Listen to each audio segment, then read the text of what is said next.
So the whole time that Joe Biden was in office, we would hear Trump supporters say things like, boy, I sure could go for some mean tweets right about now. And the reason they said that, what they meant by it was they felt like that Trump would be better for our economy. They couldn't understand why things were so tough. They couldn't put two and two together. They couldn't see that Joe Biden was pulling us out of a mess that Donald Trump left us in. And they were so eager to get him back in because they thought they would get cheaper eggs. And they thought that these tariffs that he's doing would be a way for him to strong arm people into getting what he wanted. And they always think that Trump is playing chess while everyone else is playing checkers. And we sit here and try to point out to them that his economic plan is no better than any other plan that he's got, because the guy is clueless and everything he does is going to hurt this people, especially the working class. And the people that I grew up with right here in Appalachia, so many of them are going to suffer and are suffering because of his presidency. But no matter how hard you try to point it out, sometimes it's just really hard to get through. But one person who is an absolute master at getting through, and I love his approach, I'm a huge fan of Kentucky Governor Andy Beshear. I live like 10 minutes from the state line, and I say to myself sometimes, dang, if I was just a few feet over, I would have a decent governor. But Andy always brings the truth. He always brings the facts. And in this next clip, he just absolutely exposes Trump's tariff policy. Take a look. He told me this week he plans to implement blanket tariffs of up to 20% across the board on America's trading partners. As you know, he won your state by some 30 points in 2024. So let me ask you, is this what the people of Kentucky voted for? No, not at all. This is, what was it, first across the board, then reciprocal, then industry specific. I think there was a company specific tariff proposed. Now we have tariffs on countries if he doesn't like who that country is prosecuting. It is chaos. It is increasing costs. You know, the people of Kentucky, many of them voted for Donald Trump because they thought he'd make paying the bills a little bit easier at the end of the week, and he's just making it harder. I'm seeing small businesses lay people off because of the tariffs on the raw materials that they get. And then Americans put things together and sell them from that. And when a small business is laying somebody off, it's somebody they go to church with. It's somebody who their kids play soccer with. This is going to impact the economy in such negative ways, especially our economy. And then look at what he's doing to critical trading partners like Canada. 22% of our exports go to Canada, or Japan, who he's pushing towards China. Japan invests in Kentucky at a level of almost no other state. You know, the largest Toyota manufacturing facility isn't in Japan, it's in Georgetown, Kentucky. I would like to point out that yes, Donald Trump did win by 30 points in Kentucky, but Andy got elected and reelected in Blood Red Kentucky during the Trump years because he knows how to speak to people and he knows how to bring it down to earth in a way that everyone can easily understand, and that's why I wanted to play that clip for you. He always brings it home. That's what separates Andy.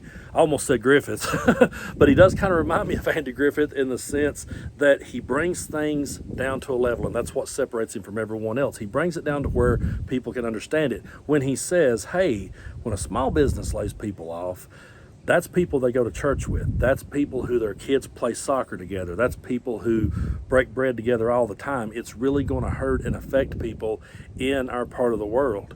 And it's just a shame that so many people brought into this narrative that Democrats were bad and that somehow they, you know, were these evil baby killers or however they want to paint us in these parts.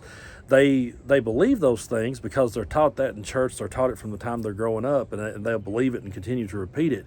But it's a shame that they got duped into thinking that, because along the way there's been good people like Andy Beshear, who, by the way, they would vote for because he just brings it down to earth. And when he talks here in this next clip about how losing the health care is really going to hurt rural America, he's spot on. The work requirements are a ruse. What they're doing is they're doubling the paperwork on everyone, not just able-bodied adults, but everyone. What they're hoping is, sadly, is that parents with a special needs child who are really busy don't check a box. People who are helping their parents or grandparents with their long-term care needs don't check a box. And then they get kicked off their coverage for 6 months or more. It is wrong, it's cruel, but it's also going to be devastating to rural economies. In my state, we're looking at 200,000 people projected to lose their coverage. 20,000 healthcare workers are going to get fired because of this bill, and 35 rural hospitals, each the second largest employer in their county, may close. What that means is fewer people getting that tax break, fewer people going to the local restaurant, fewer people going to the local bank. This is going to hit rural America to give a tax break mainly to wealthy people who live in urban areas. It's going to hit all over the United States. It is a betrayal of rural America. Yeah, when the big bullshit bill passed, my heart sank, which we all knew it was going to from the minute they said it. We knew that there wouldn't be enough people with a backbone or a spine to stand in its way. And that's not me trying to bring down the room or nothing. I'm just being realistic. But when it passed, a lot of our hearts sank because we saw what was coming and we see what is coming.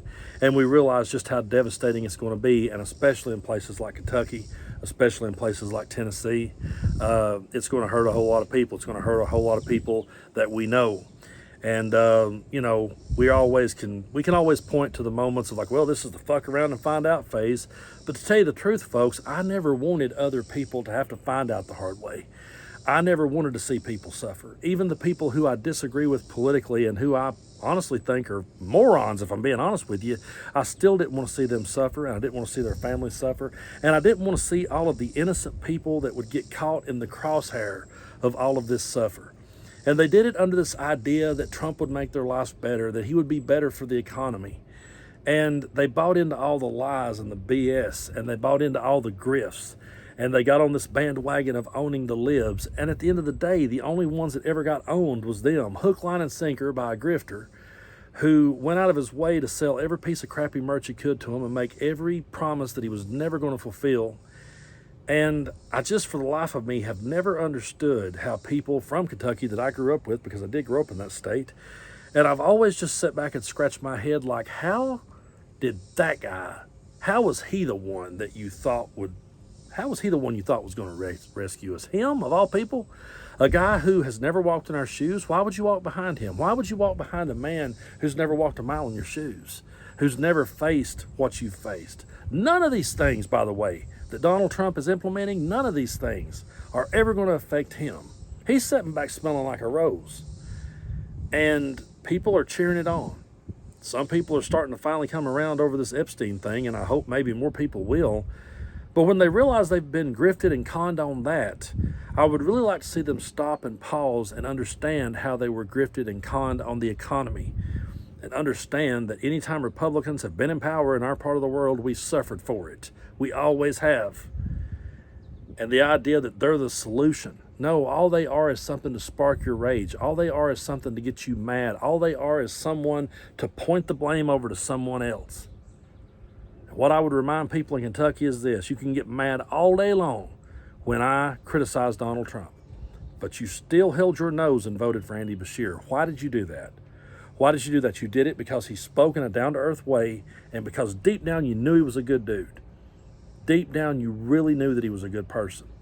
I can't count the people I've talked to in Kentucky. I've played plenty of shows there, sat on bar stools with people, politics come up, and I can't count the people. Well, I like Andy. I mean, he may be a Democrat, but he's a good dude. I met him one time and shook his hand. He's a good guy. He is. And there's a whole lot more people that are good people too that are trying to help you and trying to steer you away from these grift and con men.